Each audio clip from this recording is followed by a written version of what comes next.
Blog Talk Radio. Om Shabbat Shalom, Holy Way of the Most High. Om Shabbat Shalom, I sense your presence. Om Shabbat Shalom, Holy Way of the Most High. Om Shabbat Shalom, I sense your presence. And I am the light within your soul. In the essence of truth and right, love makes the circle whole. And here we stand in line, waiting for some sacred sign. But to find the balance is the purpose of this time. To restore the balance of the universal mind. And in the presence of my Lord of light and love, everything I see aspiring to be free. And when I call to thee, and come on bended knee, surrender to the all-pervading light and love. Reflections of the one surrounding me with love. And I sense your presence. I sense your presence. I sense your presence. I sense your presence. Within and without, above and below, yeah. East, west, north and south, I sense your presence. Without and within, below and above, yeah, yeah. East, west, north and south, I sense your presence. I sense your presence.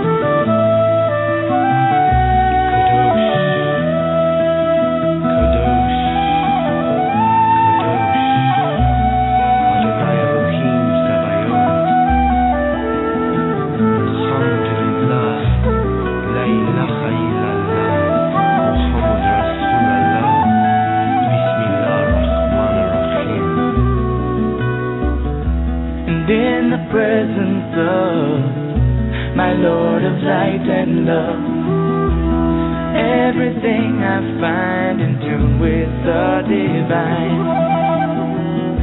And here we stand in line, waiting for some sacred sign. But to find the balance is the purpose of this time. To restore the balance of the universal mind. And I am the light within your soul. In the essence of truth and right, love makes the circle whole. And when I call to thee, and come on bended knee, surrender to the all-pervading light and love. Reflections of the one surrounding me with love. For to find the balance is the purpose of this time. To restore the balance of the universal mind. And I sense your presence. I sense your presence. I sense your presence. I sense your presence. Om Shabbat Shalom, Holy Way of the Most High. Om Shabbat Shalom, I sense your presence. Om Shabbat Shalom, Holy Way of the Most High. Om Shabbat Shalom, I sense your presence. Om Shabbat Shalom, Holy Way of the Most High. Om Shabbat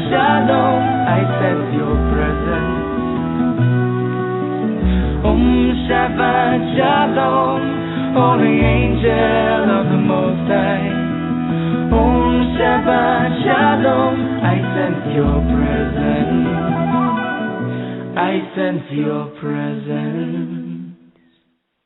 Well, thank you for joining me here today on Activating Compassion in the Midnight Hour.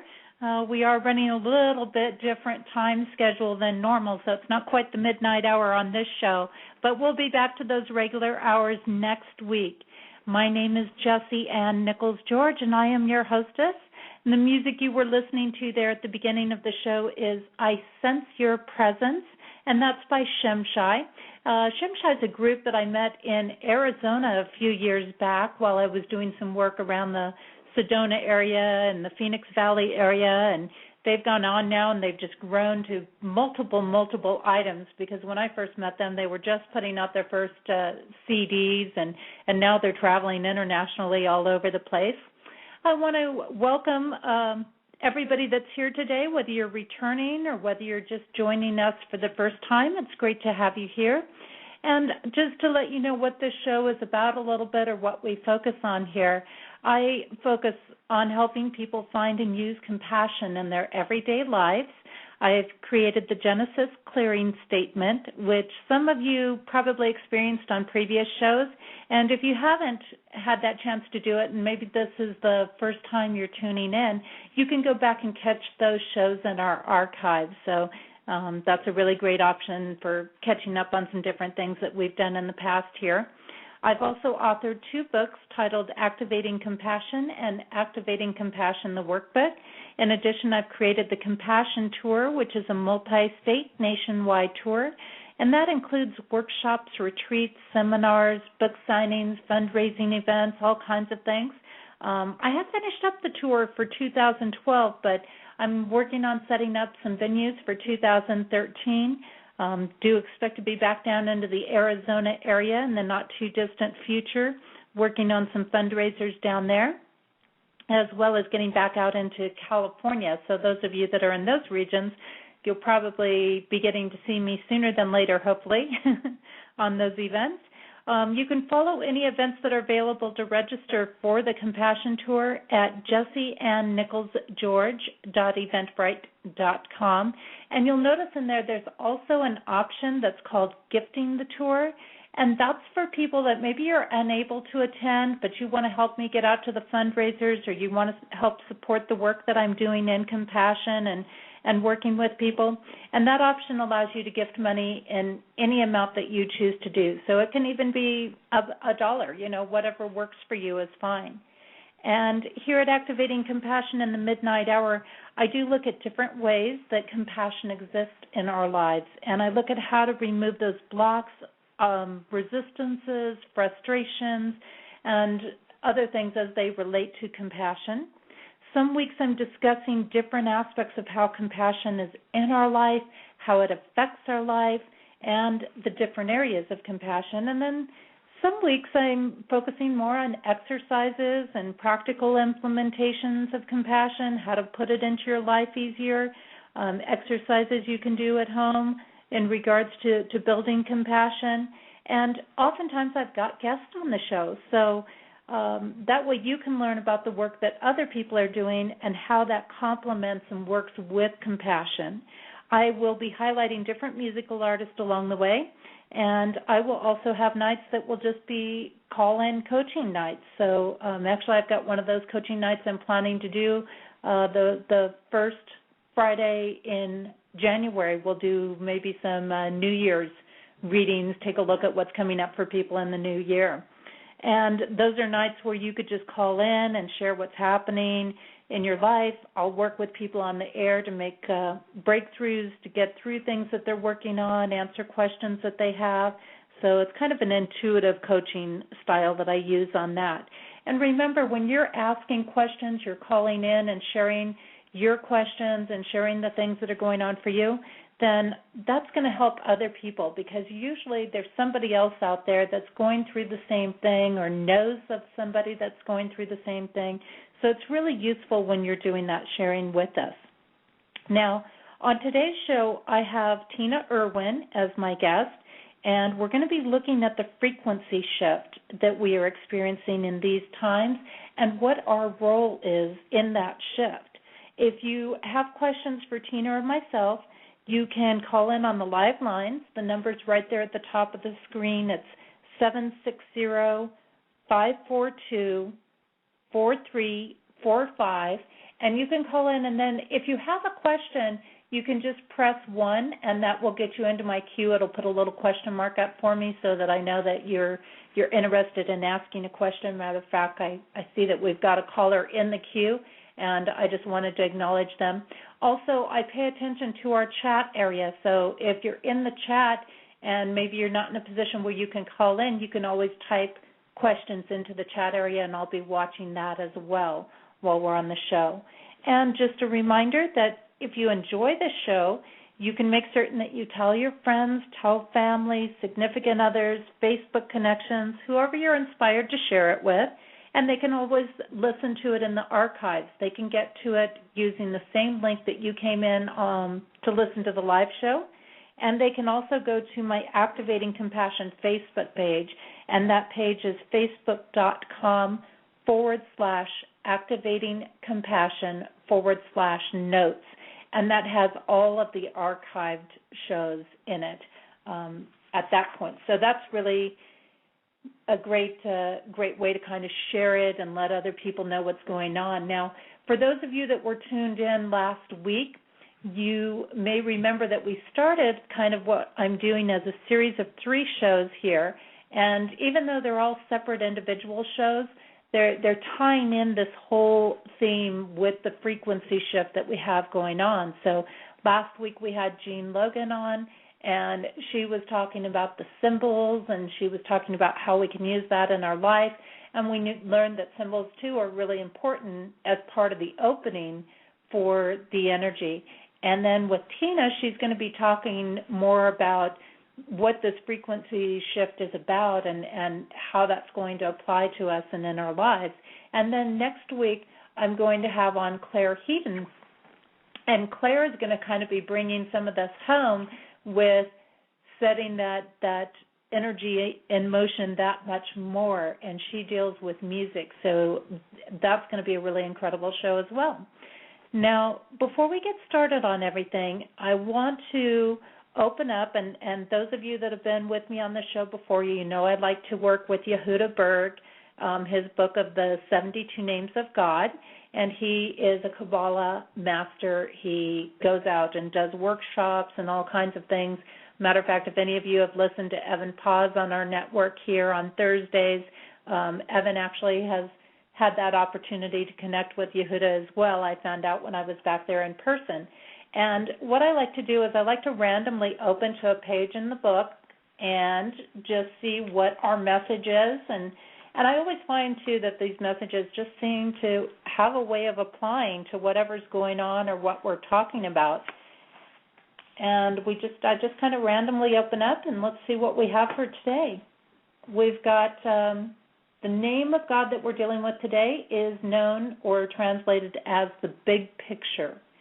And what this says here, what he's got captioned is, when we want to grasp what life is really all about, these letters give us the big picture, which always includes the blessings that are hidden in the obstacles and challenges that confront us. Now, the insight that he has on here is kind of a little bit of a story here. So his insight on this big picture concept is, a small girl sees an apple seed for the first time. She is not sure what to make of it. One day she sees her father burying the seed in the ground.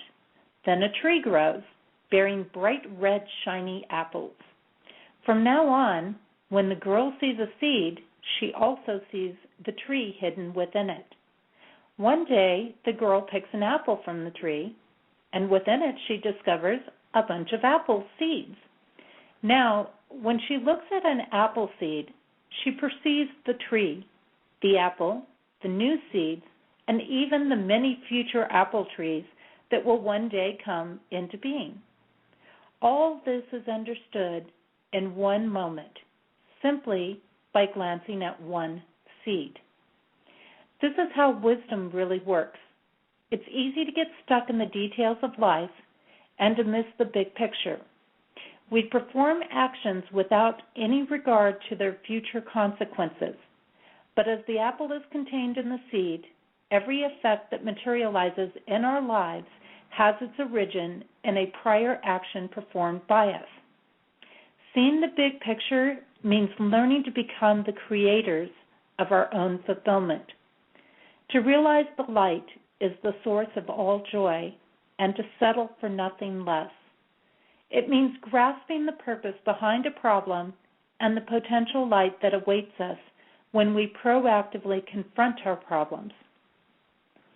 Now, the meditation Yehuda has provided with this is, this name raises your awareness of the long-term effects of all your actions.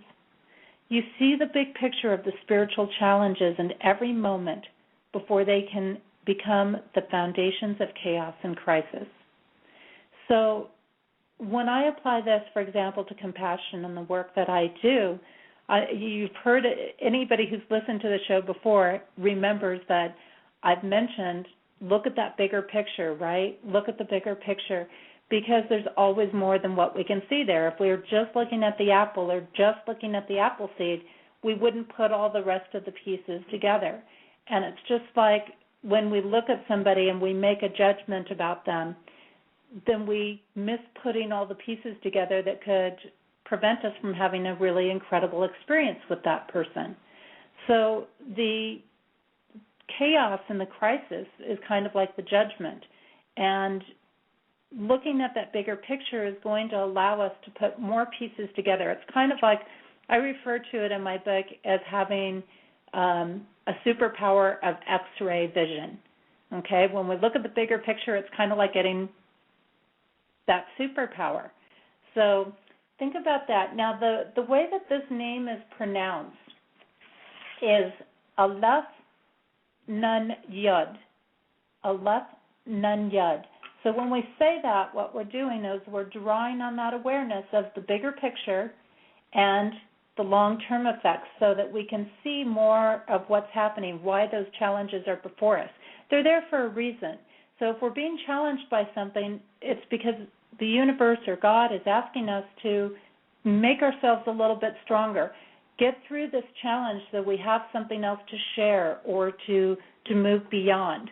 So I got onto that, and that kind of ties up for Yehuda, and I'm just catching here. I see that Dove has typed something into our chat and says, I just came in. Don't know if you mentioned this already or not. The Earth is moving to the fifth dimension today or to the fourth dimension. I always thought it was the fifth, but some people told me it was the fourth. Okay, so that's actually, Dove, one of the things we're going to be getting into a little bit later with our guests and talking about that opening that's happening today, because not only do we have this big frequency shift happening, but we're also enjoying the winter solstice tonight. And today, actually, because it started at very early this morning. So we actually have a lot of different things coming together at one time right now. Now, when we look at the shift of December 21st, 2012, it relates to a great opening in the gateways. It's a time where the universal frequency is shifting, and many have experienced a tsunami physically during the last few months. We've heard about that, right? Out there on the East Coast, a lot of you are out there. Some are equating this shift to an energetic tsunami. And what that means is that there is a great amount of force that is aligned and moving through a focused amount of space. Does this mean that we will suddenly all see life different and we're never going to have any hate or anger or have a single thing to worry about again? No, but it does mean that in gradual and subtle ways we will find ways of doing things that are in alignment with universal harmony. Now, everyone is bound to experience things in their own way. So there's likely to be some destruction of things that no longer fit into a higher frequency or wavelength. And when we talk about the fifth dimension and the fourth dimension, like Dove was bringing up, part of that is related to the frequencies at which things are operating at. And much like hate has a hard time, or this would be equated to much like hate having a hard time existing in a room full of love, yet at the same time, love is able to survive in a room full of hate. Not always easy, but it can do that. And you want to think of the energy coming in. It's a lot like water that's turned on high, coming through a high-pressure hose. And there's a lot of force as it is moving through that small space of the hose. But then as it comes out of the hose, the force is much less noticeable, and it's not being forced any longer. So it can be used to water and nourish and create life and sustenance or to drink from. If a plant was blasted, for example, with that high-pressure force of the water as it is inside the hose, it would probably be destroyed. But when the water is allowed to bathe it without pressure, it's nourished. And it only needed the pressure to get it from the pipes to the source of the plant. So the alignment of the planets that's happening right now is a lot like the pipes and the hose that get the water from one place to another place, creating enough pressure to move the water and use it for nourishment and development. So when everything's in line, that's kind of what it's doing. It's taking that energy and it's moving it in, and then as it comes out on us, it's much more of a gradual, nourishing thing that's happening as opposed to just, bam, this high-pressure force that hits us. So when we talk about the end of times being upon us, it's more of an end of life as we know it, and it's like a bear that gradually awakens from a long winter's nap. It's really more of a shifting, like moving from the back seat of the car to the front seat of the car. Okay, you're still riding in the same vehicle, it's just a different view that you're getting to see.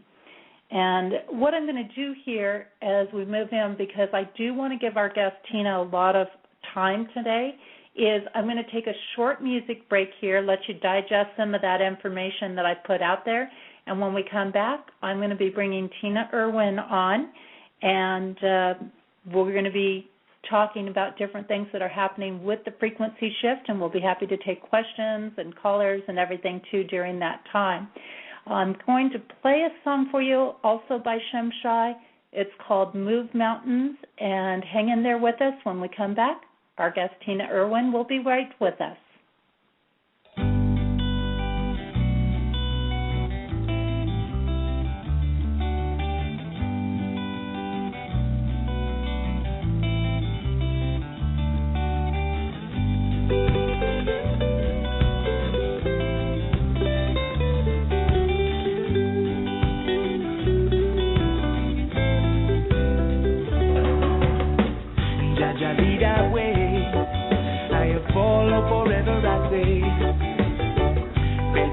Yahweh, now move mountains, I say, yeah, yeah. Oh, Jaja, lead our way. Higher forward forever, I say. Faith in Jah Yahweh, now move mountains, I say. Surrender, let go of your fear. For Jah is always here, right now and forever. Surrender, accept all that comes. For Jah is always one in every endeavor, right now and forever. In every endeavor, right now and forever. For Jah lead our way, I follow forever, I say. Faith in Jah Yahweh. Now move mountains, I say, yeah, yeah. For Jaja lead our way, I am forward forever, I say. Faith in Jah Yahweh, now move mountains, I say. And life is a simple thing you'll find, and it ain't hard to change your mind, but leave all your worldly desires behind, yeah, yeah.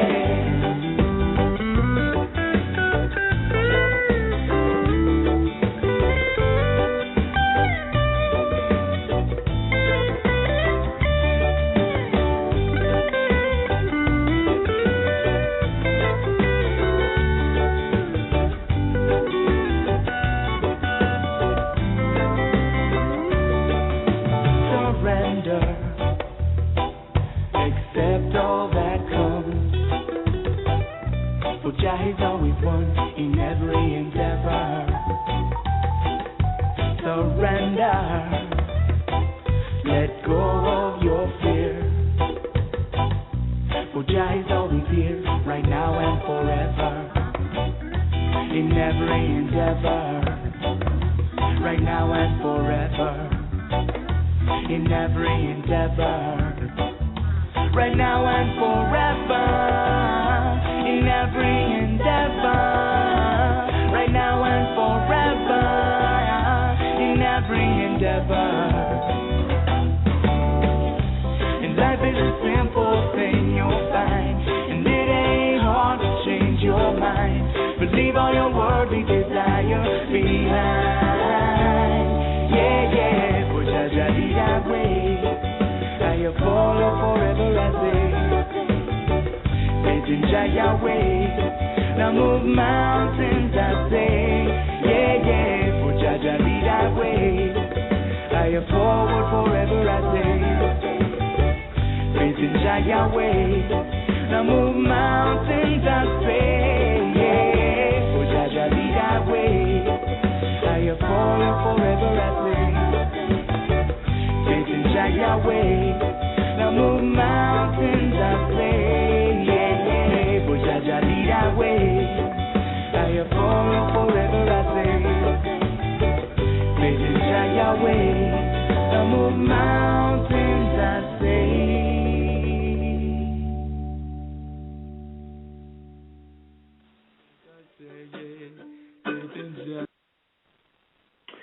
Okay, we are back here at Activating Compassion in the Midnight Hour. And if you're just joining us, yes, we are airing early today. We have guest Tina Erwin that we are bringing on the show, and we're going to be talking about the frequency shift that's going on. I do want to acknowledge one of our chat room people. Zorro is in the room today and was asking if our guests had any books that were written. If so, where can they get them? And actually, Tina does have some books written. She's written a few of them. And you can go onto her website at tinaerwin.com. Click on the books tab. Just to give you an example, she has written The Light Worker's Guide to Everyday Karma, The Light Worker's Guide to Healing Grief, and then she's also recently put out a trilogy that is titled Ghost Stories from the Ghost Point of View, which is really exciting. I actually had a chance to sit down and get through the first book of that, and it's really, really exciting stuff. Matter of fact, I have been talking with Tina about probably bringing her back on in the fall of 2013 just so that we can talk about that book and go over things with how to deal with people that have passed on.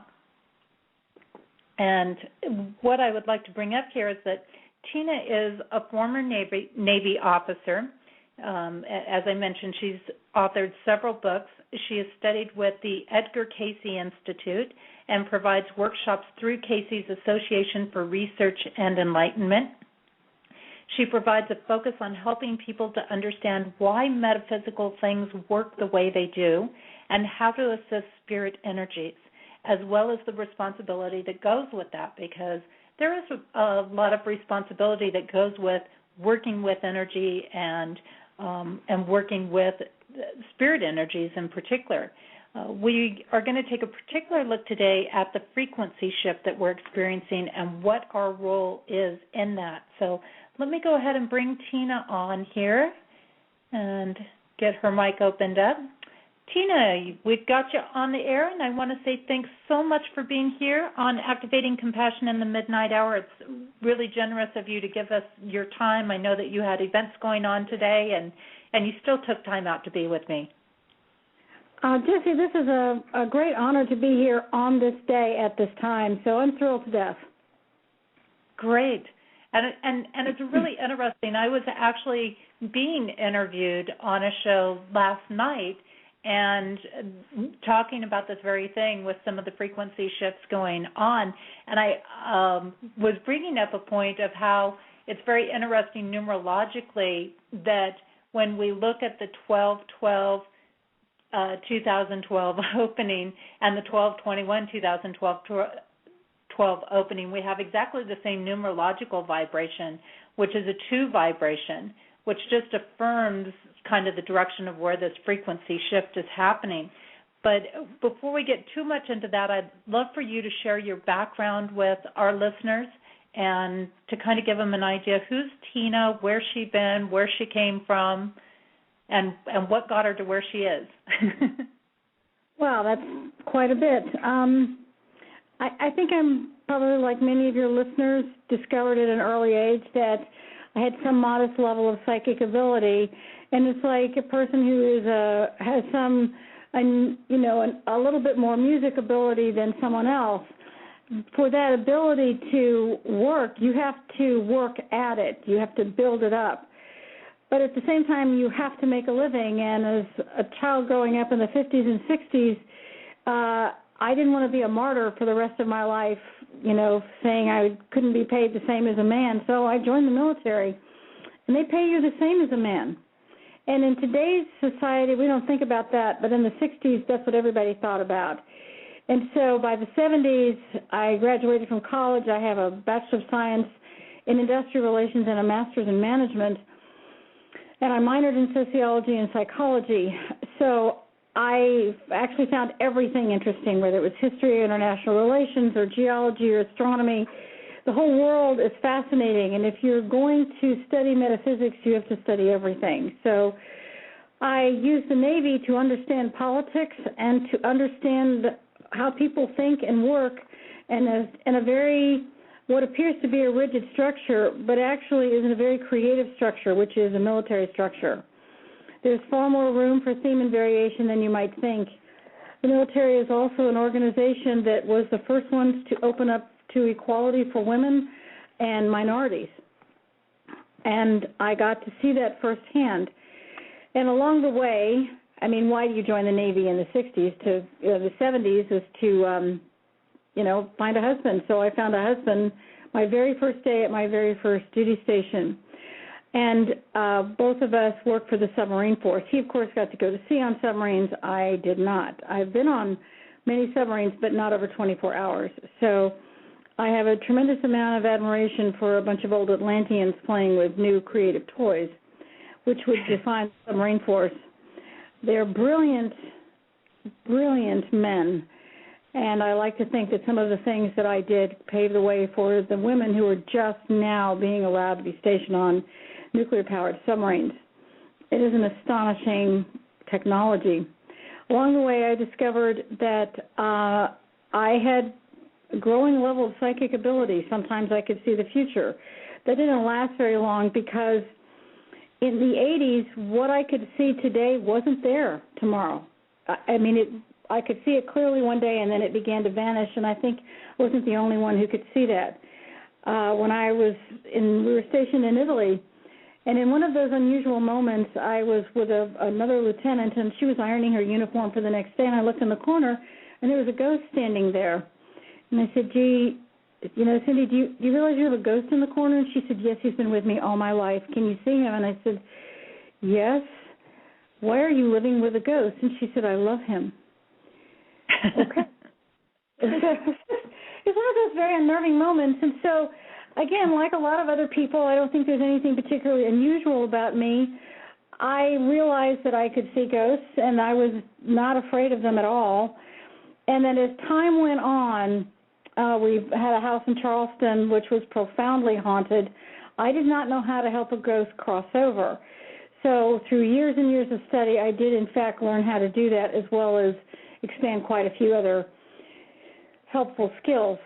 And that enabled me to help other people. While I was in the military is only about people. That's your prime objective, is the people in front of you. It's not the equipment. It is a mission, but at the end of the day, it's only about the person in front of you. I spent a lot of time doing counseling, and I ended up doing an awful lot of that when I retired. So helping individuals, that sense of talking to them, and they can be anywhere in the country, and I'm sure you do the same thing, you get a sense of the person and what's happening with them. I don't tell futures. I don't do readings. I make the individual work a lot harder for the information they get, because then they own it. So in 2003, my niece died very suddenly, and I knew firsthand in those moments what grief is like, the exquisitely painful grief of losing a child, which my sister and her husband and their other daughter got to experience. And out of that experience, I wrote The Lightworker's Guide to Healing Grief. And the compassion that is open to you, we had a difficult experience. It could have been 1,000 times worse. We had a difficult experience, and we chose to use it to open our hearts to compassion for anyone else who's grieving anything else. And that's what sponsored The Lightworker's Guide to Healing Grief, which is, in fact, a tool book that will help you open your heart so you can heal. And if you're the neighbor or a coworker or a classmate of someone else who's grieving, that you can help them to heal. A lot of people are very much afraid, it sounds odd, but afraid of a person who's suffering profound grief. So they kind of avoid them, and we saw that. And that book's designed to give you some tools where you don't have to feel so inadequate, and you can open your compassionate heart to them. And this is important, I think, right now, too, as far as being attuned to knowing how to heal that grief, because there's a lot of different forms of grief, not just in the form of losing a loved one. And certainly here during the holidays, a lot of people have that grief coming up more and more because of people they've lost throughout the years or lost during this year. It's a time of year where things are very triggered by that. But we also have a lot of internal grief of even things that we're not totally aware of that need to be let go, especially as this energy is shifting and changing on this frequency. That there's a certain amount of grief that just naturally comes with letting go. That's absolutely true. As we enter a new age, it's called the Great, in some of the old studies, a year was roughly 25,920 years, or 26,000 years. It was an opportunity, once that time ends, which it ends today, and tomorrow is the beginning of another 26,000-year cycle. It's a massive new beginning. And part of the beginning is that the planet is in an evolutionary process. Everything evolves. At the beginning of the last 26,000-year cycle, think about this, Cro-Magnon man was emerging. So that's in pretty 20,000 years we've gone, because here again, going back to Yehuda Berg, who I also greatly admire, and there's a Kabbalah center in La Jolla near me, his looking from the microcosm to the macrocosm. 26,000 years ago, we were living in caves with Cro-Magnon man. Today, look where we are. Imagine, with the work that each of us does as we individually evolve, where will we be 26,000 years hence? It's hard to, I think, even conceptualize for most people of where that's going to be. And because with each one of these eras or generation of 26,000 years, our vibration is shifting. And I think that's a great analogy of going back and looking at how little we had to look with and how primal we were at that point to where we are now. We like to think we're evolved enough that we have some sort of humane, compassionate side going on. And the concept of where we'll be in another 26,000 years is just, it's mind-blowing in a way.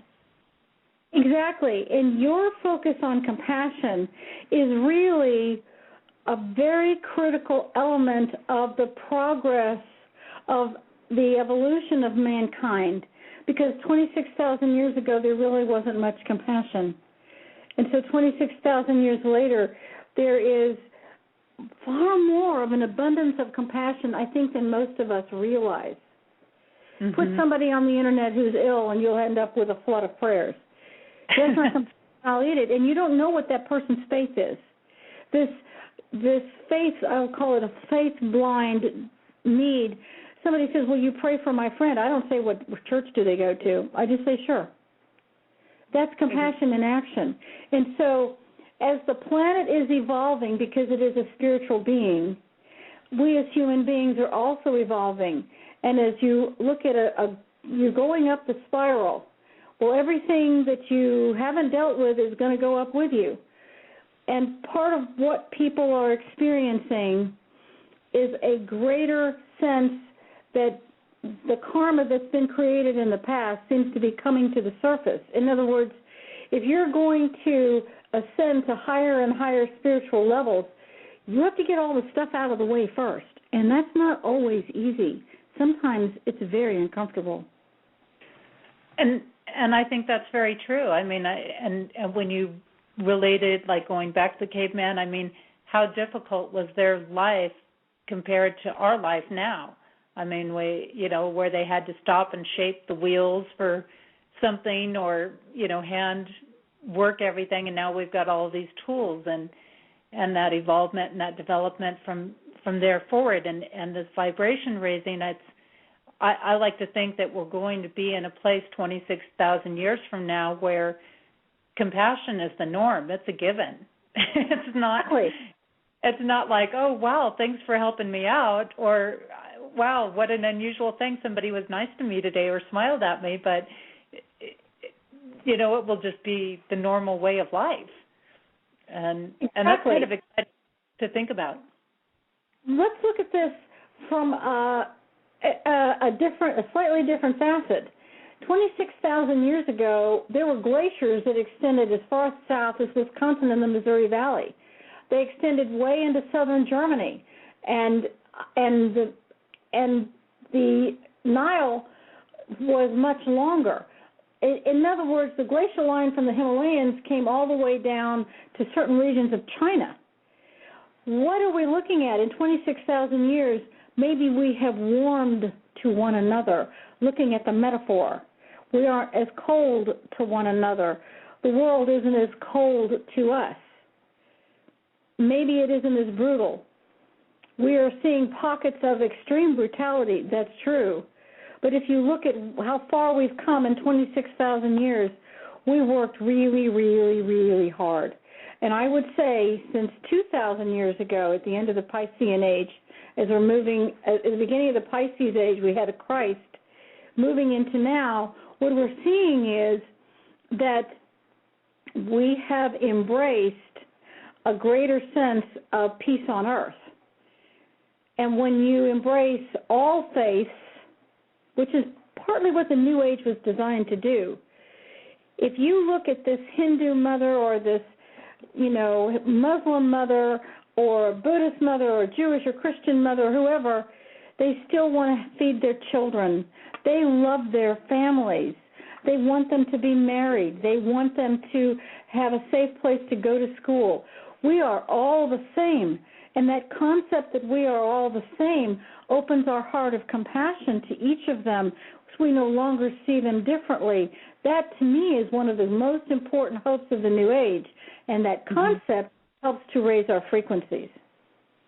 And I think that was partly already made evident a little bit with the shooting in Connecticut, in that every mother out there, I think, felt that panic, like, oh my gosh, that could have been my kid, and had that relation, had that compassion, and I think that's exactly what you're talking about. Is we're not different just because we're sitting on another continent or have a different skin color or go to a different church. We are one and the same. We want the same things, and these are important facets. Now, Tina, I've got a couple of people I want to see if we can address a couple of things. I've got one person waiting in the call line, and I am going to get to that person in just a minute. I had somebody prior to that wanting to get some clarification about your thoughts on whether we're moving to the fourth dimension or the fifth dimension, and I know there's a lot of confusion out there for people about that. We are in the third dimension, and we're going to stay here. When you die, you enter the fourth dimension, and that's very adequately explained in many religious texts, which the one we're most familiar with is the 23rd Psalm, though I walk through the valley of the shadow of death. That's the fourth dimension. And when you cross over with an angel or you see this beautiful light, you cross into the fifth dimension, which is the heaven world. So we are going to stay, just like we have over the last 26,000 years, for the next 26,000 years, we're still going to be living and dying in the third dimension, because it gives us the physical time, the space in which to do it, and gravity, which holds it all together, to have the experiences. As we all know, we're spiritual beings having a human experience. You can only do that in the third dimension. Mm-hmm. So when people are talking about we're moving in or elevating into the fourth or the fifth dimension, do you feel that that's happening energetically then? Because obviously we're third dimensional as long as we're living on this earth. I feel that, and this is just one opinion, I would always suggest that any of your listeners do their own due diligence. I'm offering one voice, that's all. Right. My opinion would be that as you embrace prayer, as you open your heart to compassion, even if you're grieving something very serious and very private, you become more energetically in resonance with more spiritual things, which means the ability through prayer and possibly through dream time, you are able to connect to the higher realms. And it takes you to a place of greater insight, greater emotional stability, greater peace, and a feeling of greater safety. Sometimes the world, as we know from a week ago, doesn't feel like a very safe place. But the fact of the matter is, as you connect dramatically to the divine, no matter what happens to you, that faith is your anchor to God, and no one can take that from you. Not a gunman, not a cruel teacher or a vicious parent. When you have a connection to God, you are connected to the divine 24 hours a day. My teacher called it constant meditation. I thought that was really beautiful. Mm-hmm. And I feel like some of what we're seeing in this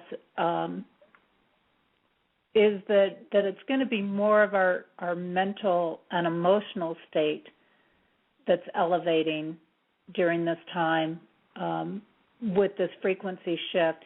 And it's because more of us are moving into this evolved way of thinking that we have going on, and that keeps our thoughts in this more positive space, so we're more connected to God or Spirit than we've had in the past, just like we're much more connected there now than we were 26,000 years ago.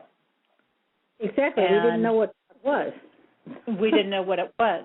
So I think that, realistically, to put this in perspective, in some ways for people, if we were to all jump into the fifth dimension all of a sudden, and they say there are some reasons there behind why we're skipping over the fourth dimension with the way things are evolving, but what it is that if we were to jump automatically to that, we would have no ability to walk on the face of this earth, which is kind of where Tina's headed. We'd have no ability to have conversations. We would not see each other in these human forms. We would not necessarily be touching solid objects like the wall or the chair or the computer or things like this.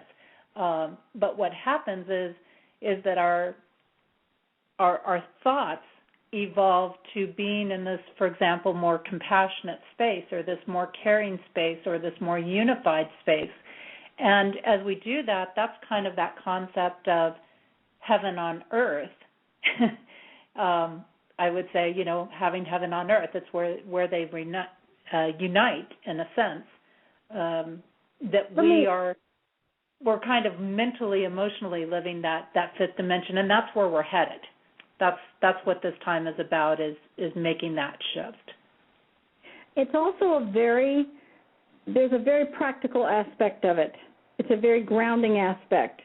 And let's bring this back to a very plain reality.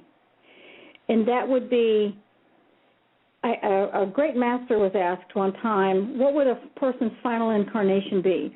Would they be a great one sitting on a mountaintop communing with the heaven world? And this man said, no, they're a housewife in Peoria. Do you know how hard it is to manage a family, a husband, school, relatives? If you have built, how do you know you're evolving? How do you know you're making these steps? How do you know you're raising your frequency? Because you're using your knowledge of the divine, of compassion, to fashion a wise approach to living on a mortal level, on a mundane level where you go to the grocery store and you pay your bills and you put gas in your car. You're still going to do that tomorrow. But perhaps you're able to handle some of the inter-family personalities a little bit better. Perhaps you're able to say to an abusive personality, I don't have to take that anymore because I don't choose to allow myself to be abused anymore. I don't have to take it just because you're a relative. Suppose this person says, all right, I'm going to be more compassionate to myself and allow myself more growth, and I'm going to slow things down a little bit. I might want to take a job that's less stressful and gives me more nurturing. I might want to be able to take a hard look at my relationship with my spouse and decide how do we best work our relationship, because one of the most dynamic elements of mortal life that gives us some of the most incredible opportunities for spiritual growth is building a strong marriage, a strong relationship with our spouses, our children, and our relatives. And when those are built, when you can look around your Christmas table at all of the relationships, maybe you're not married, okay, but you have friendships, you have opened your heart to other people, that's spiritually evolving. When you're embracing other people, you don't feel so alone. You become magnetic to people who are like you. Again, you're evolving. You're winding your way up. Because at the end of the day, we're still going to crawl into that bed and go to sleep and wake up the next morning and still face the things we faced today when we got up. But maybe we'll do it a little wiser. And we actually touched on this a couple of weeks ago in my show when I had Bob Burns on. And we are all of service. And that is part of what this whole movement is about, is moving into being of service. But we all have different ways we do that. And for some people, that's a housewife. And for some people, that's running a company. And for some people, that's doing energy work. And in your case, that's healing houses and places of ghosts and things like this. So we all have different ways that we project that service in there. And it's true. I mean, tomorrow we're still going to have the same needs.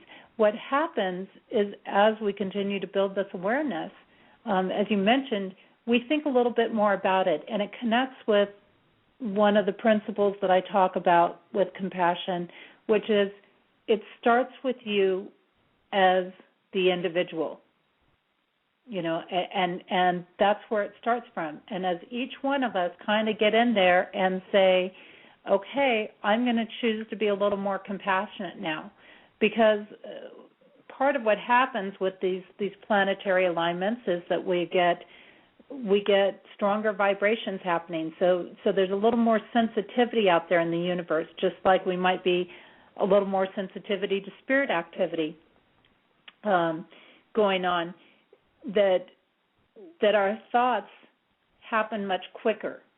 Just like we can move much quicker now than we did 26,000 years ago, everything's moving much quicker. They're going to have a bigger impact. A smaller thing can have a bigger impact. And as we do that, it makes it more and more important to be clear in our thoughts. It makes it more and more important to come from compassionate actions.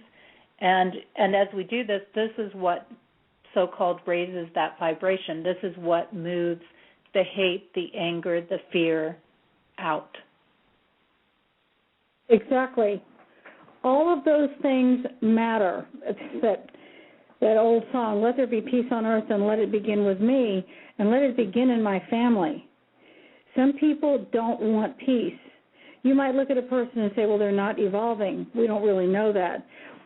And one of the spiritual laws states that you cannot change anyone else. You can only change yourself. And so if I had an interesting conversation with a person this morning who was frustrated with her partner. And she said, oh, I don't know if I should keep this. And I said, well, wait a minute. Your children adore him. Do you realize the impact it's going to have if you just decide, gee, it didn't work out? But what if you could make it work out? What if you could look at it from a different view? You're with a really good man. Focus on what is good about him, not what's bad. Forgive him for those things and look at perhaps he's depressed because of this reason or that reason. Look what you can do. Maybe you can't change him, but maybe you can change how you relate to him. This is a classic example of entering this wonderful new age with a new thought, a new idea, a new energy of, yes, I can bring about change. And that's responsibility not just for yourself, but also for the earth. From another viewpoint, I'm going back to the people in California who desperately wanted to have genetically modified food labeled. And it's taking responsibility for our health and demanding that others treat us with honor and integrity.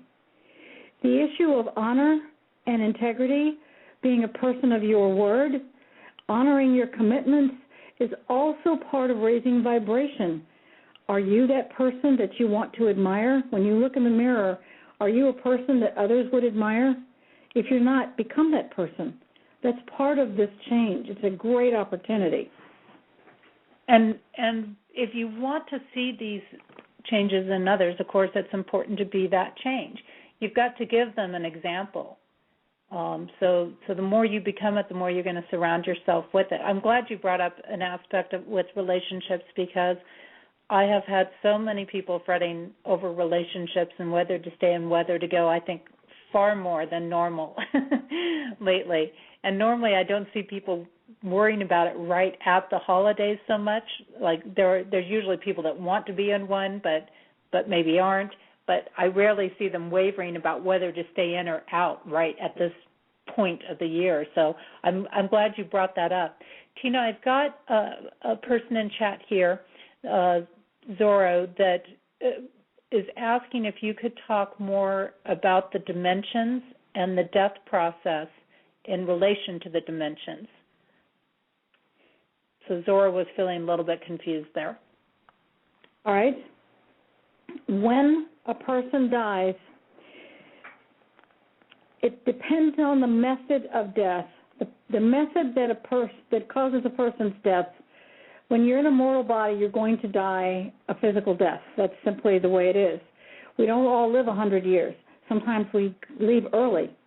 The method of that death determines to a large degree what happens to a person the second after the silver cord is cut, which is what connects the seed atom of the soul basically to the divine. Once that's cut, you can't get back in the body. There's a mechanics that go with this. And so the soul literally leaves the body as an energy form. Energy is neither created nor destroyed, so that which animates you must leave the body, and the body simply becomes this inanimate object and becomes basically eventually dust and so much bone. And so now the soul is no longer in the third dimension. They are now in a fourth dimension. And that's why some psychics can see into the fourth dimension, but most people cannot. So now you're in the fourth dimension. If you have a belief system that says, I was born in hope and I am dying in experience and I'm moving into the heaven world to be embraced by God so that I may appreciate the life just lived, then you cross immediately over into the heaven world. It can happen almost immediately. But for an unfortunately large number of people, they enter the fourth dimension in guilt and shame. I've heard many a soul has said, well, I was born in sin and I died in sin. God couldn't love me. And one of my deep passions is to get as many people as possible to open their hearts to the concept that these ghosts that they're holding on to, that they're making money on in haunted houses, are souls who are tortured for some reason, for guilt or shame. Let's say that your child died in a swimming pool accident, and you're the parent. You turned away for a second, next thing you know, your child died. Or your husband committed suicide. Or your teenager hit a telephone pole, and you go through the torture of what if and if only as the person who's living. As the person who died, you did not anticipate what you would find. If you're suicide, you thought life would be better in the fourth dimension. It isn't. If you died a quick, sudden death as a child, you don't usually know what to do. If you died in an accident, you may not realize that you're dead. You may think you're still driving. So there are so much theme and variation. That's why I wrote Ghost Stories from the Ghost Point of View. There's a story in there about a woman who was a divorce attorney, and a friend of mine called up and she said, Tina, my divorce attorney is haunting me. Can you please do something? It's like, okay, all right. So I connected with the woman through a little bit of remote viewing, and the next thing I know, she says, I'm not worthy. God can't love me because I helped engineer and work through all these divorces, and I saw the faces of the children, and the living children are haunting me as a ghost. Talk about a reverse concept. And because of that, I had to inform her that God would love her. I brought in a child angel to hold her hand, because when I brought in a larger angel, she says, I'm not going with him. You can forget it. She was really pretty surly. She was very angry at herself. By gently opening her up to the fact that God would be compassionate toward her, she was able to make that crossover pretty readily. And then my friend said she felt better in her house because she knew that this other attorney was crossed over. So a lot of people feel that religion on some levels has failed them because they haven't told them what do you do when you die. Look for the light. Ask for an angel of transition. Ask for help. If you have a loved one who died recently, there's a prayer on my website. It's absolutely free. You just say the prayer out loud several times, and most of the time you will feel this release as that person crosses over. All these ghosts in the fourth dimension are a burden to the earth. The more souls that cross over and receive healing in the heaven world, and then they reincarnate far more whole, far more healed, with a greater sense of purpose. It's an enormous life cycle that every mortal person can contribute to in a positive way. So you leave the third, you go into the fourth, and then eventually the fifth. But if you don't think you're worthy, you will be stuck in the fourth, because even though you may see the light, just like in the movie Ghost, Patrick Swayze saw that light, but he didn't go there. He couldn't believe he was dead. He was angry. That anger lowers your frequency. It makes it harder to cross over. You as a living person can help them. So, and I'm glad that you brought these different things up, because I think, a lot of people, they don't have some of that clarity, and they think of the fourth dimension as a much more evolved dimension than what we have. And I know from reading your book that it's kind of like they still have some of the shape and form and look as when they passed, or where they are now, like if we have an out-of-body experience and enter that dimension for one reason or another.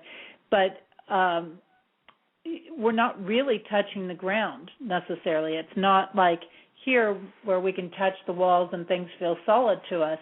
And it's that fifth dimension that is actually more the one that we think of as far as that bliss and that happiness and all the good stuff that's there.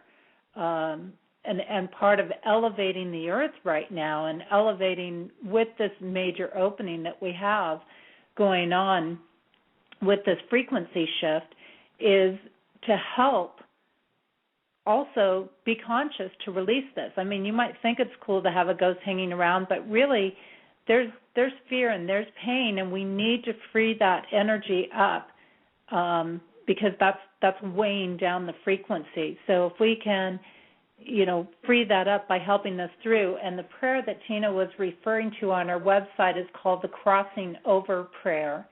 And it does. It's really about helping it. When souls get confused, and it's just like any of us. If we had something traumatically happen to us, it doesn't even have to be death, but let's say traumatically you have something and you're in a car accident and you become a paraplegic. Well, it really takes adjustment. You're not just all of a sudden going to know how to move your body and work your body and get things and do things. It takes time to make that adjustment, and that's the same thing that happens when somebody's going through a sudden death, is they're having to take that time for adjusting in there. The goal is hopefully in helping them move and pass so that they realize, and a lot of us do, as humans, we carry this guilt. I'm guilty for leaving people behind. I'm guilty for not finishing something. I'm guilty for these actions I took. So as we raise our vibration, we become proactive when we're alive in doing that, which is part of this whole, again, frequency shift that we're dealing with today, is as we become proactive in releasing those guilts and those thought forms, we can pass through that fourth dimension and right into the fifth. And that helps not only us, but the people that are still living on the earth and so on. Am I on target there? And Zorro said, by the way, I love that answer. It made me think of things I never thought about before. Thank you. You're 100% on target. When you're in the fourth dimension, and I'm trying to be very sensitive to family members who have lost loved ones, whether it's yesterday or 20 years ago, because they don't want to think of their loved one in that place. And I am very sensitive to that, but at the same time, I want to offer them the tools I want to empower them to help, because a person who died a tragic death may be in a very cold and lonely place, and no one can hear them. And there was an individual who was moved on by a friend of mine, Laura, and her family has come back to her 4 times and said, our lives are so much better since he's moved on, and he's been dead 20 years. And you came to visit us. I think she was in some cold state like Wisconsin or Michigan, and she helped this man cross over very quickly. And the next thing the family knows is all of a sudden their life feels better. And I would like to shift this just slightly to what happens if the person is just plain evil? What happens to them? And I'll use the example of a neighbor of mine who was a bail bondsman, and he was in resonance with some extremely dark things, and he created a lot of darkness in our neighborhood. There was a tremendous amount of darkness. And his wife didn't want anyone to know that he died. And the only reason I figured out he died was I saw his ghost walking up and down the street. So I immediately brought an angel in and crossed him over, even though he had harassed me mercilessly for 5 years. My act of compassion was not judgment. It's not up to me to judge this really difficult personality. I don't have all the facts for why he was difficult. But I didn't want the darkness of his energy to continue to contaminate a neighborhood that includes some really fine people. And maybe if this man is crossed over, maybe if he felt the light of compassion, just maybe when he comes back, maybe he won't feel like he's such a dark person. Maybe things will be better. And things were a lot better after he crossed over. So, with a little help from his, wasn't necessarily his friend. And so even if, for instance, in the 9/11 situation, there were many of us, and I was not the only one, who crossed over the terrorists. And there would be people who said, why would you do that? Why didn't you just leave them there? Because I would say I could not leave them there because they would imply that I judged them, and nobody put me in charge of that. It's just way above my pay grade. So by assisting even a dark personality, a gunman, a terrorist, a vicious individual, you have helped the earth and you have helped that soul in their soul evolution because you rose to the occasion of a higher frequency, a greater good. And I felt really very strongly that that kind of an issue needed to be addressed. And the thing that I think sometimes people forget, again, because they think automatically the fourth dimension is a more evolved dimension than where we're at, but actually a lot of negative energy can be greatly magnified on the fourth dimension. That's absolutely true. That's 100% correct. Yeah, so the dimensions can actually just magnify what was already there to start with. And when we look at things from that compassionate space, it really is about realizing as much as we want to hate that person that walked into that school and shot these kids for what seems like no apparent reason, or the terrorist that did the 9/11 thing or this stuff, that those people were in a tremendous amount of pain. I mean, usually these are young souls because they don't have the skills as a soul to deal with these things, which again comes back to the frequency shift of why we need to help bring our own gifts out into the world so that we can reach out to more people and help work with these younger souls so that they're not taking some of these actions. But then to also realize that they're tormented again as a soul. So here they were on Earth feeling totally tormented. Then they do something like that, they die, and they're totally lost.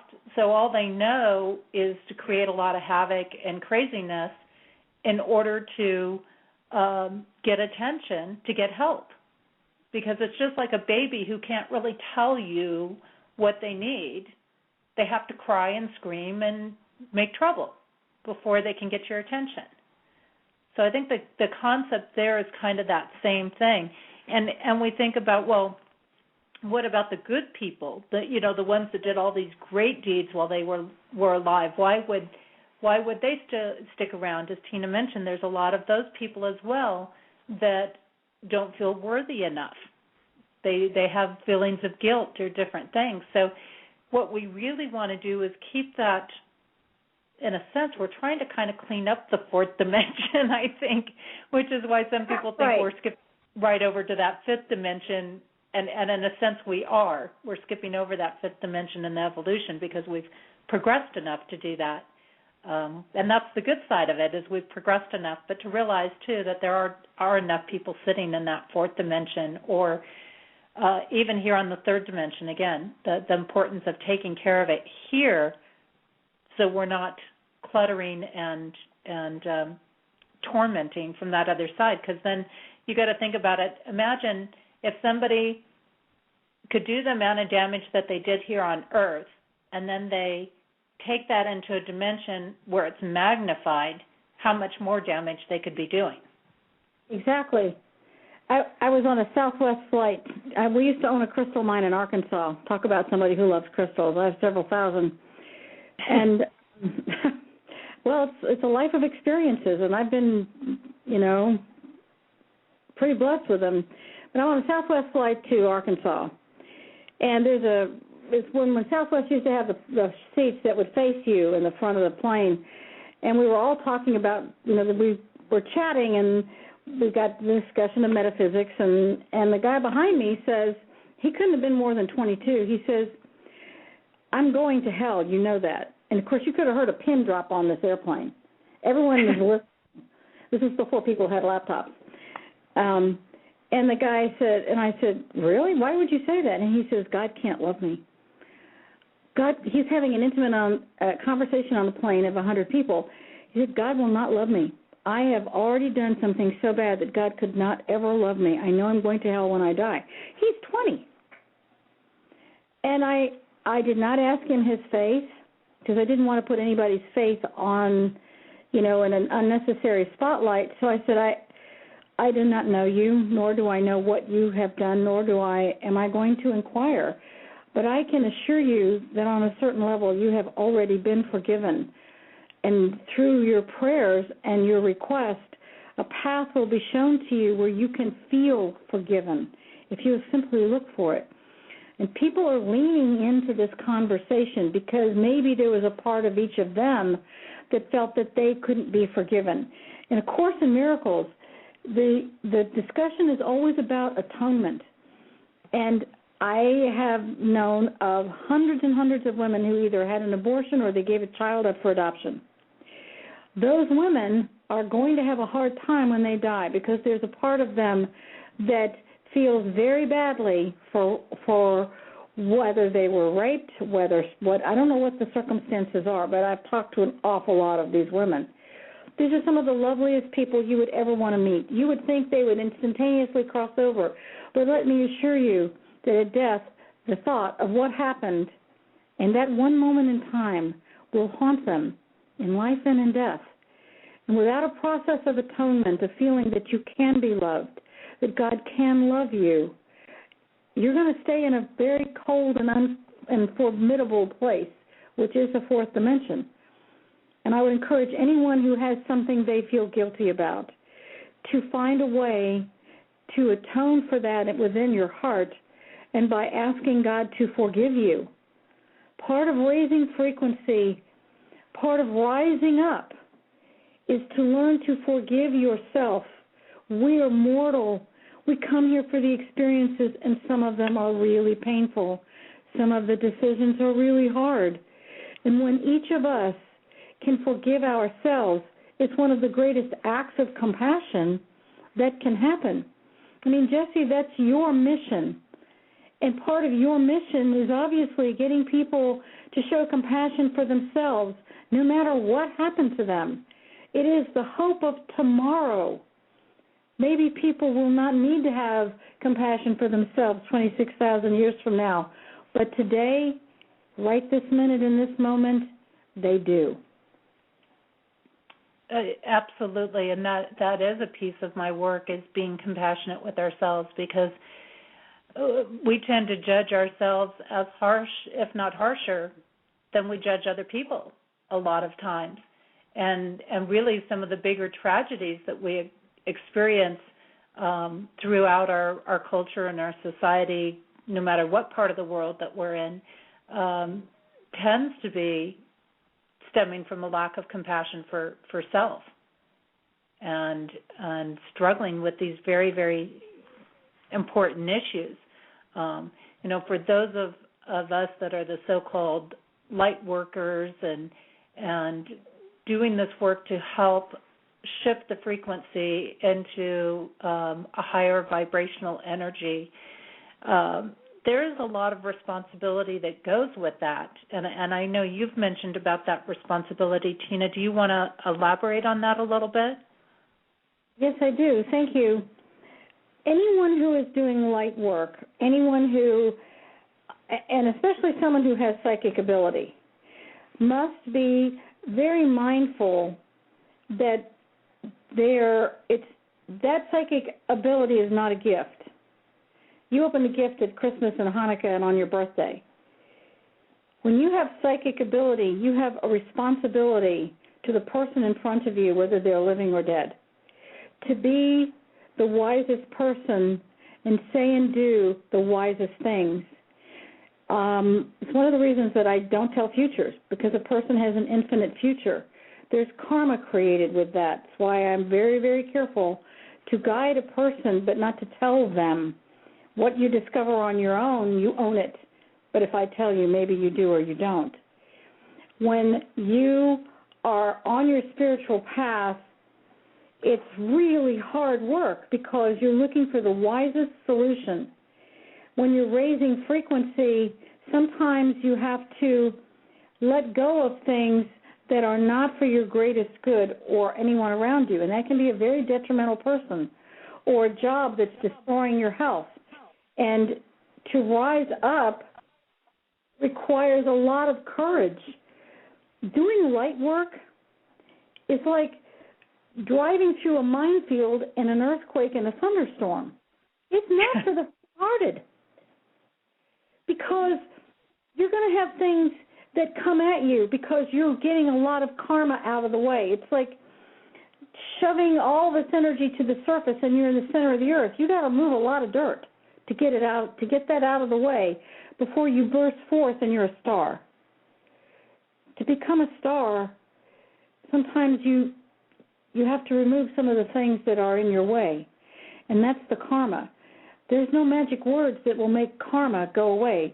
When Christ walked the earth, when Buddha walked the earth, when Muhammad walked the earth, they could not wipe out the karma of the people on the planet, but they could give all of us hope for a connection to the divine if we were willing to do the spiritual work.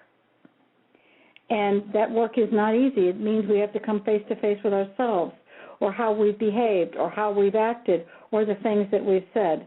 It is not easy, but it is the most rewarding work you will have ever done. And you release it.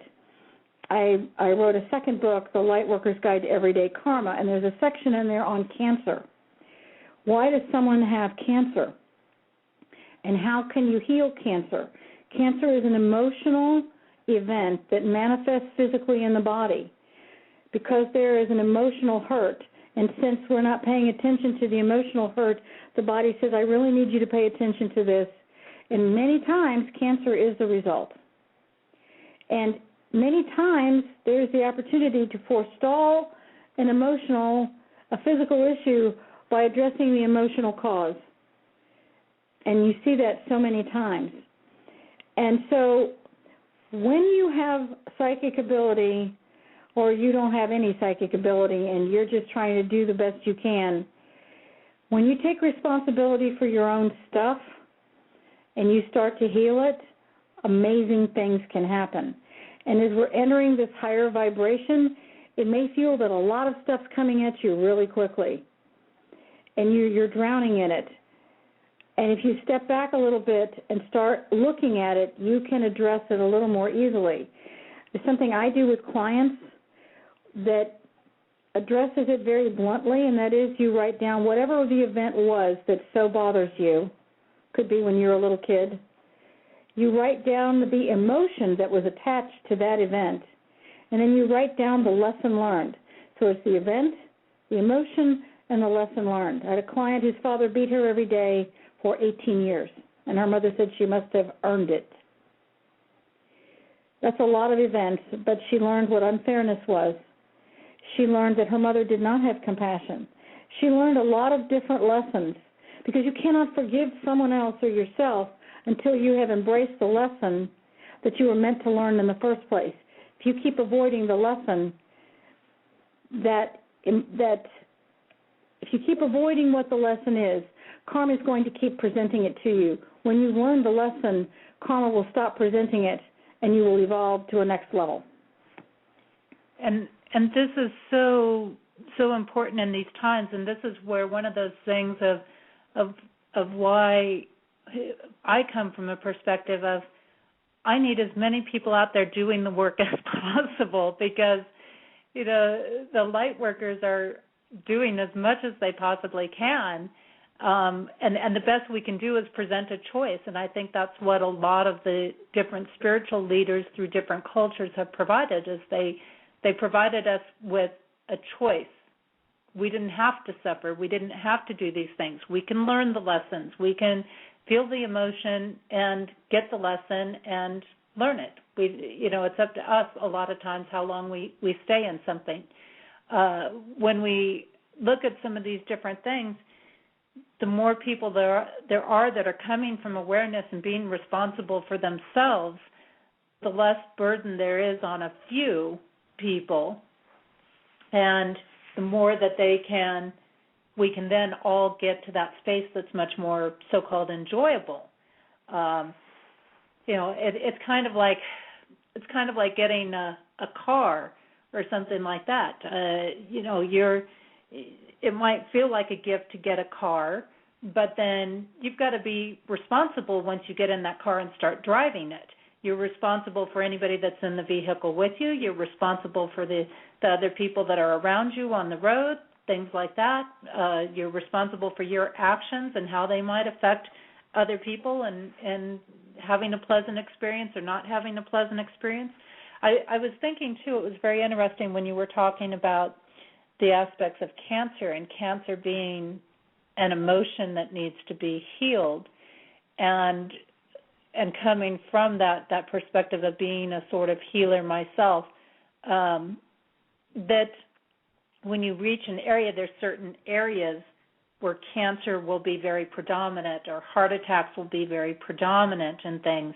And to me, that's showing that there's a vibration in that land that needs to be healed, or in that history that needs to be healed, so that people can take hold and clear their own emotional vibrations. And I think you kind of touched on this, if I remember right, in one of the stories of your book, that there was, like in the Civil War areas, where they would reside, and there were still diseases coming up in people that were remnants from that land not being healed, and from the spirits that were still there not being healed. Exactly. You may not realize that you're taking on a lot of the energies of the ground, the predecessor energy. It's why I study feng shui extensively, because I study Native American, Egyptian, and Chinese feng shui, because all cultures have some form of this.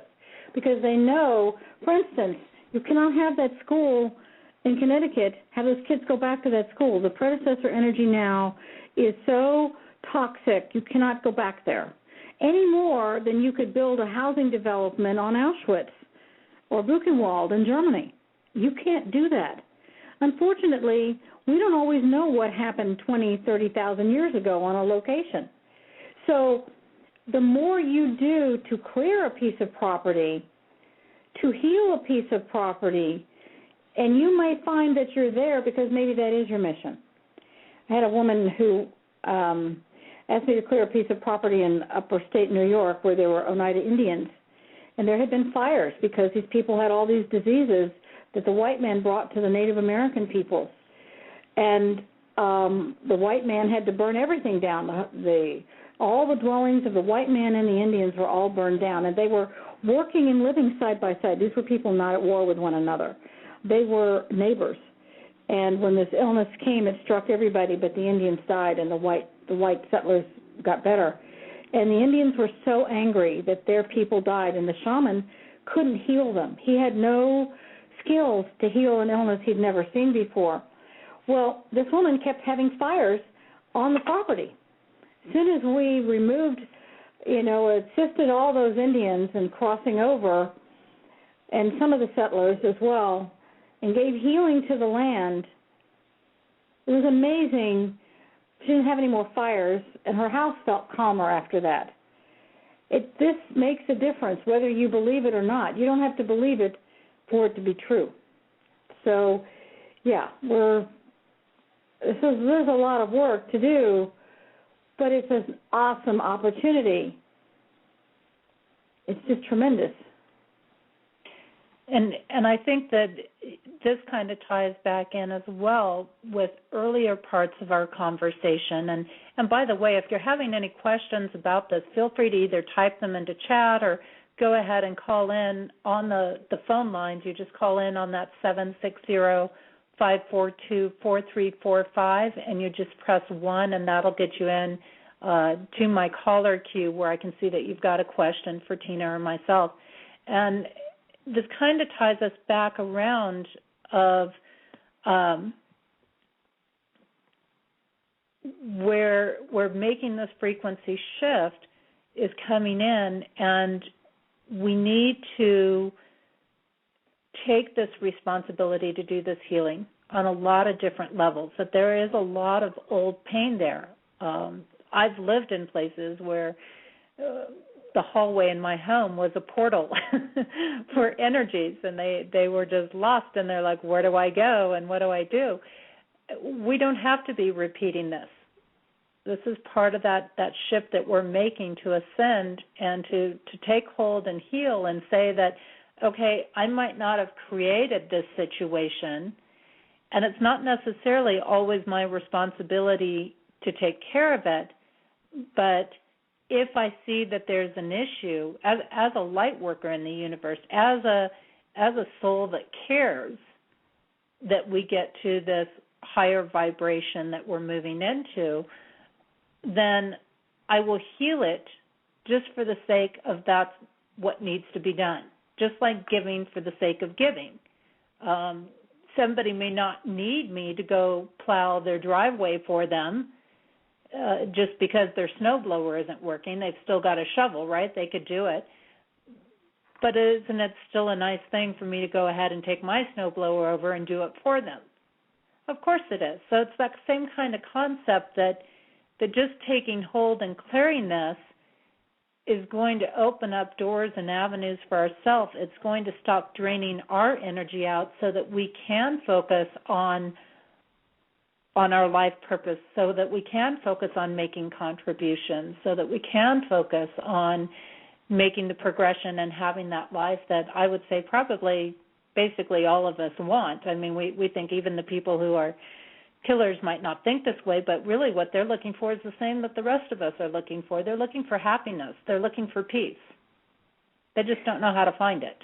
They don't know how to find it, and if they've had life after life of misery, and maybe if they've had that life after life, and they finally are crossed into the heaven world, maybe they've come back from a dark place.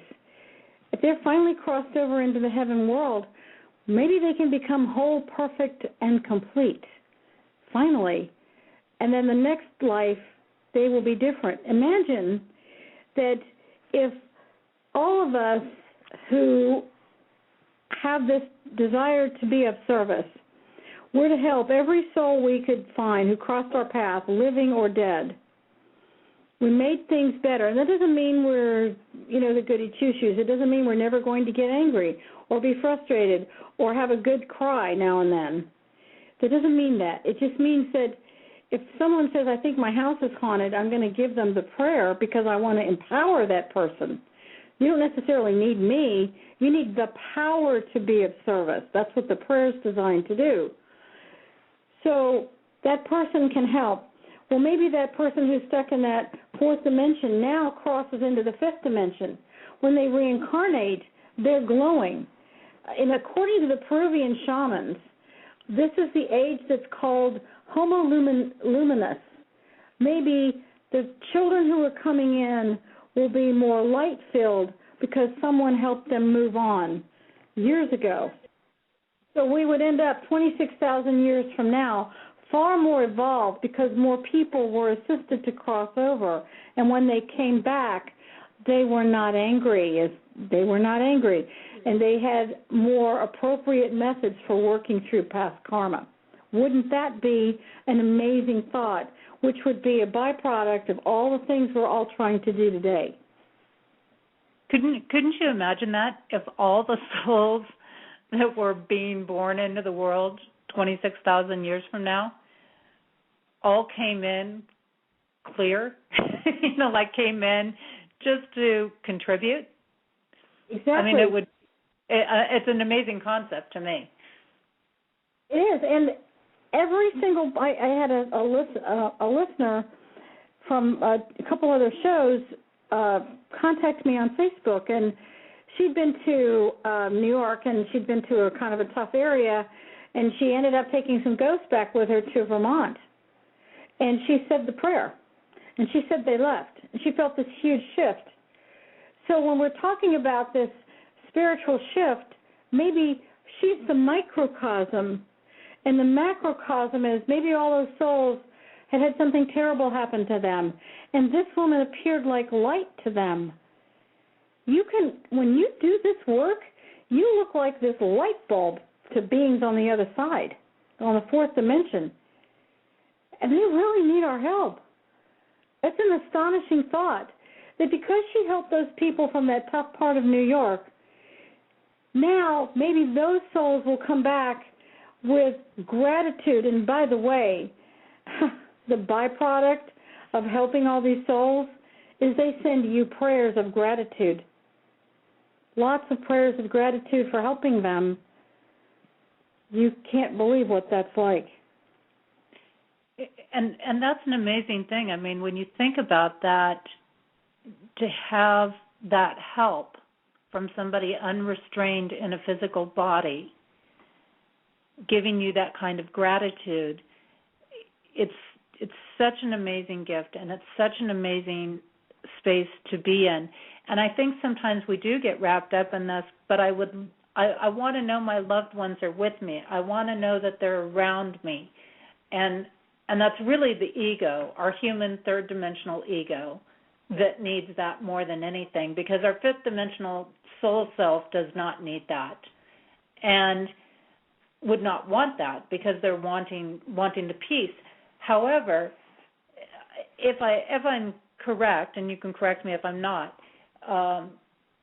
souls that have moved on into the fifth dimension can still have some contact with us, but it becomes their choice as opposed to being trapped in the fourth dimension where it's not about choice. And we don't really want them trapped there because there can be these negative energies there that can create more confusion for them if they're remaining in that fourth dimension.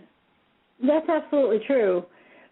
When a soul is crossed over, they have the ability to enlist these amazing spiritual beings, these incredible intelligences, counselors of divine wisdom, and all kinds of angels, because they all have names, they all have jobs, to assist the living with their grief. But if they're in the fourth dimension, they are fraught with fear and confusion, and they're struggling. And sometimes family members, I helped a doctor who died earlier this year. He just said, I didn't mean to, this wasn't how I planned to spend this weekend. I had plans, not my funeral. And when I talked to him, he said, my family, it's like I had these black cords wrapped around me, and they're pulling me and pulling me and pulling me. He said, if you don't help me, I'll never get to leave. And he said, I can't stand the pain of their grief. It is a torture for me.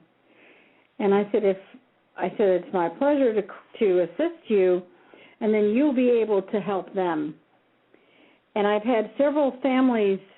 I spoke at the Edgar Casey Center last month, and I've had several people say, well, I like holding on to my child, my husband, my sibling, my friend. I can't let them go. And are you telling me I'm a bad person because I won't let them go? I mean, someone said that to me, and I felt that was a valid statement.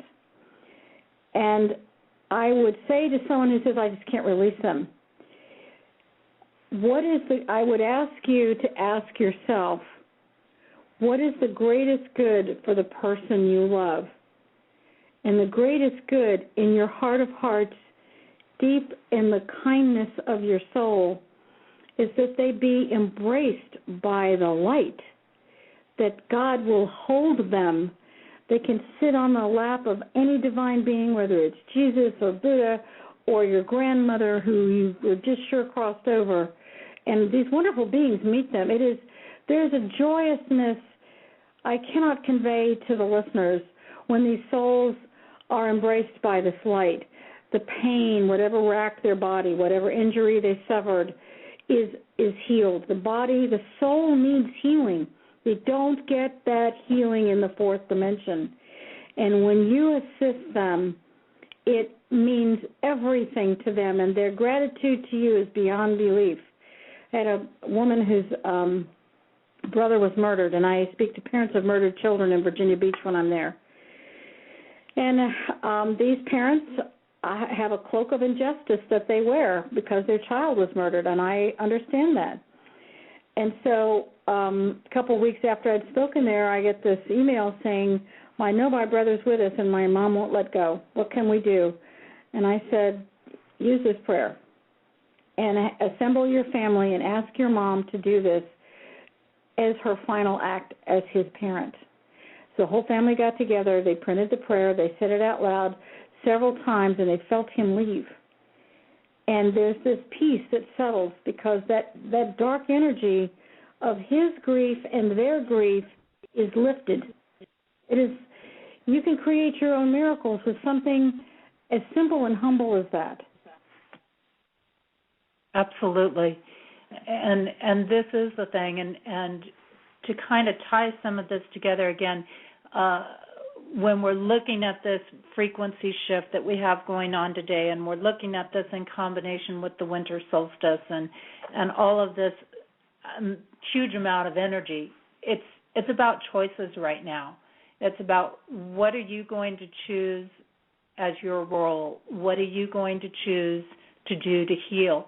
And this opening of energy that we have going on, what it's doing is it's really giving us greater access mentally, emotionally, soulfully to that fifth dimension so that we can create these healings, so that we can make these evolving progress so that 26,000 years from now we do have that change and we do have that difference, and it starts with us, just like 26,000 years ago it started with the people that were here at that time. So think about it that way. It's really about choices right now. What are you going to choose to do? What are you going to choose to take responsibility on?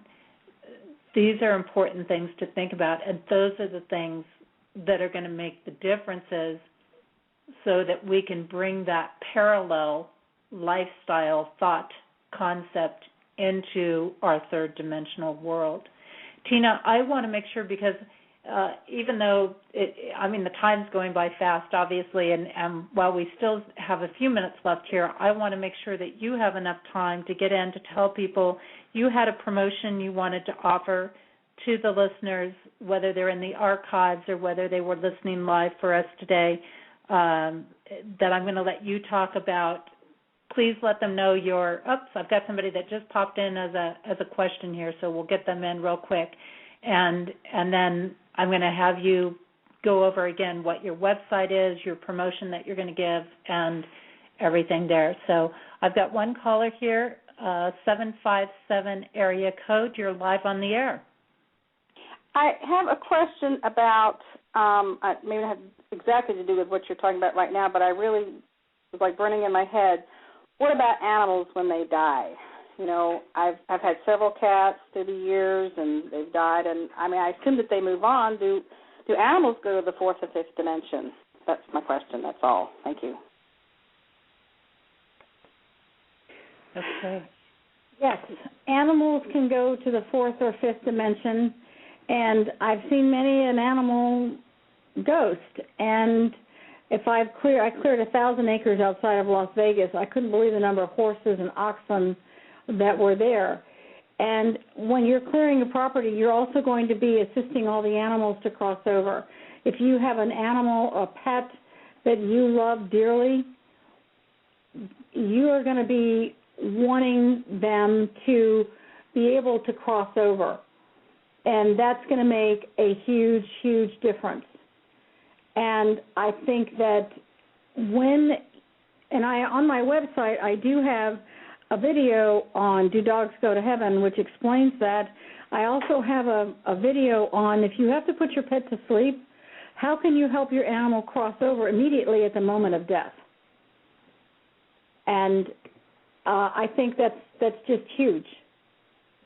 And anyone can do that, because animals sometimes don't know what to do either. And it's a very nice feeling to be able to do that, to help them. So this prayer that you talk about, do you use the prayer on the animals too? You can use the prayer on the animals too, and then just instead of saying the person, you can say, please take my sweet puppy or my beloved cat or my pot-bellied pig and whatever, or your snake or your bird. Whatever the animal is, you can assist them. And if you happen to see an animal that dies on the side of the road and you don't remember the prayer, you can ask an angel to come in and take this creature to the heaven world. That's just really, really a simple thing to do. All right, thank you. So, yeah, thank you. Appreciate that. Yeah, so I think that's an important thing, because a lot of us have animals, and I have somebody who works tremendously with animals and everything. And Tina's got a huge amount of videos on her website. There's a tab there for videos, and it includes a variety of different things with working with the grief and everything, as she mentioned. So, Tina, go ahead and share with our listeners what you have for them and remind them of your website and everything that's there for them to access? I have a website, tinaerwin.com, and there are books available through there. And for the occasion of this special radio show, what I've done is made Ghost Stories from the Ghost Point of View, Book 1, free until the 18th of January in celebration of this show. So it gives you some ideas about what a soul feels. There's a prayer in the back of that book as well. And it's kind of a way to thank the listeners for coming in. And for those who would download the podcast, it's available for them as well. And you can get that through my website, and that's through Smashwords. So it's a very interesting little book, which will give you an insight into the fourth dimension, how to help ghosts, and what different scenarios there can be. So it's everything on that website is designed to be of service to anyone who might happen to find it, from how to put your pet to sleep to how can you heal and atone from an abortion. It's not a very comfortable topic, but it needs to be addressed, to some just all kinds of things like how to clean your crystals, understanding premonitions and dreams, and I have a 3-part series on frequency, how to raise your frequency, and some very, very practical things that you can do in your home to raise the frequency of your home. Everything from, maybe you don't want to use crystals, but you can use prayer. But let's say that you had crystals and you used prayer. We're in this new time now. Crystals vibrate. When you say these incredible prayers, we call those spiritual practices for your home and your property, the crystals start vibrating with the energy of prayer. And so they continue to emanate, they continue to emit the frequency of love and prayer. Well, imagine that you put some crystals in your car. Your car then emanates the energy of love and prayer. And newsflash, your car will not break down as much. Your home and appliances will not have as many repair needs because the energy is so positive. So there's all kinds of interesting things on the website. So thank you for allowing me to share that. Absolutely. And for those that want to take advantage of your ebook, I do have the information that Laura sent me, which is smashwords.com/books/view/173,057. That gets you into where her book is on Smashwords. And then the coupon code that's valid until January 18th is N as in Nancy, M as in Mary, 97J as in jump. Okay. And we will put the website too. I'll have Laura put that information on the website so that people, if they didn't happen to write that down, that it will be available there as well. Perfect. So that'll be a great thing for them to take advantage of. You can certainly share this with people to come in, listen to this broadcast so that they know what they are getting. I type that in for the people in our chat so that they can also write it down. If they're listening live, they'll be able to see that there for them. And somebody said, more happy, what is the code? It's right in there. It's N as in Nancy, M as in Mary, 97J as in jump, and that's right in there, the coupon code, once you get into the site. So that's on there. And also Tina's site, her website, tinaerwin.com, is listed right at the bottom of the show description, so you should have that as well on there, easy to access there. She's a wealth of information, and Tina, I really want to thank you for being with us today and taking your time out. And I know you're going to go enjoy some holiday festivities here in a couple of hours. Thank you. And take advantage of some wonderful family time. Absolutely. I can't thank you enough for the opportunity. And I feel like we're a great team, and it's a service team.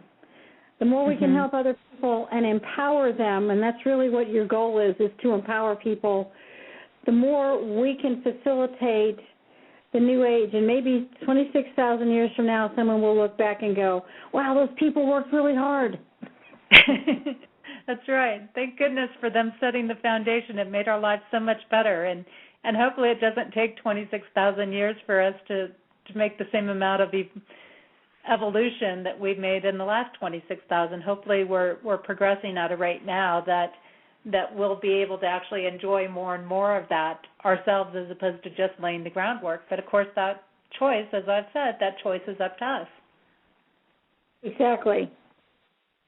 So, well, again, thank you very much. And just as we close out the show here, I do want to remind you that next week on Activating Compassion in the Midnight Hour, we are going to be back on at our regular time, which is midnight to 2 a.m. Eastern Time, 11 p.m. to 1 a.m. Central Time, 10 p.m. to midnight Mountain Time, and 9 to 11 p.m. on Pacific Time. So we'll be back to our regular hours. I've got Claire Heaton coming in next week, and Claire is an artist, a voice healer, a sacred sound singer. She's a speaker on dynamic emergence, which is going to be our focus. She's the founder and director of Arts for Earth, and she's a mixed media artist with healing and educational background. She has a Master of Arts in Consciousness Studies. She's bringing consciousness through music, art, and collaboration. And we're going to be looking at her focus of dynamic emergence as we close out this sort of trilogy of shows in regards to the vibrational shifts and the frequency shifts that we have going on. I also want to put a little offer out there. Some of you may have remembered that I've done some offers on some of my unlimited email coaching in past weeks, but I'm going to change that up a little bit. And what I'm doing from this show, whether you're listening live or in the archives, I'm offering 1 hour of my personal coaching. So that can be done by Skype or phone at 90% off. That brings it down to only $40 a session. So it's very, very affordable. If you have somebody that you think that might make a great gift for, or you yourself want to give something to yourself, I'm trying to get things down as affordable as I can. So again, that's 90% off for the 1 hour coaching sessions. And also don't forget that we've got other shows here on Main Street Universe throughout the week. Wednesdays at 11 a.m., Daniel and Janice are looking at different things. They have discussions going on a lot of times now. And then on Thursdays, we have Evan Poss with the Zariana Show. Evan is getting ready to take off and do some traveling, so we're trying to take advantage of what we can with him. Kevin Baird is on Mondays and is doing Walking on the Sidewalk, which highlights his Horizon Oracle journeys. If you haven't had a chance to take advantage of his readings and what he's doing with his Oracle Journey deck, that's really a great show to kind of listen into. And again, my name is Jessie Ann Nichols George. I really want to thank you for being here in our show today. I look forward to seeing you back here next week as we delve more into activating compassion. And don't forget that if you have enjoyed this show and take it. Hello? Nothing. Take it. Yes? No, go ahead. Oh, take it and share it with others. And it's going to be available at the same link that you used to get into the show tonight. And that will be the same link that they can use to get into the archives. And again, they've got till January 18th to take advantage of Tina's offer. I'm going to be leaving you tonight with the song Yearning For, also known as Over and Over by Shemshai. And I thank you so much, and I look forward to seeing you again next week right here on Activating Compassion in the Midnight Hour. May you enjoy the rest of your weekend. Have a very happy solstice, a very wonderful time here with this energy and vibrational shift, and have an amazing week. And if I could see what makes me blind, I would soar to the edge of my mind, and to touch what seems unreal, just to show you the way that I feel. And we are in time with time, one with the season of change inside. And we are in tune with the tune, caught in a balance of sun and moon.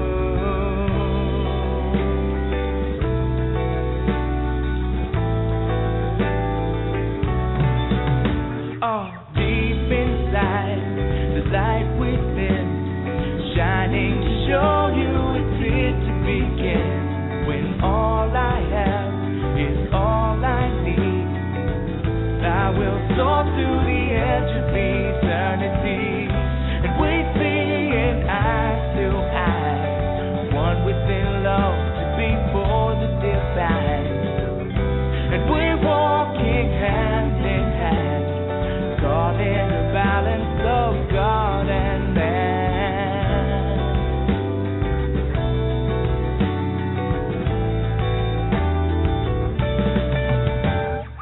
Over and over, life is your lover, learning to walk just a little bit slower, whispering secrets, I bet you can't keep it, no turning back now, this time we reveal it, one to another, all will discover the essence within the most beautiful lover.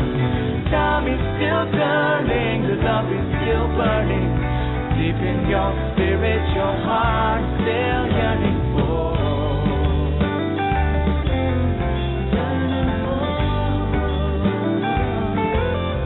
Yearning for.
Within love to be for the divine, and we're walking hand in hand, caught in the balance of God and man, and we are in time with time, one with the season of change inside, and we are in tune with the tune of life in the circle and love in blue. Over, life is your lover, learning to walk just a little bit slower, whispering secrets, I bet you can't keep it, no turning back now, this time we reveal it, one to another, all will discover the essence within the most beautiful lover. Time is still turning, the love is still burning, deep in your spirit, your heart is still yearning for. Over and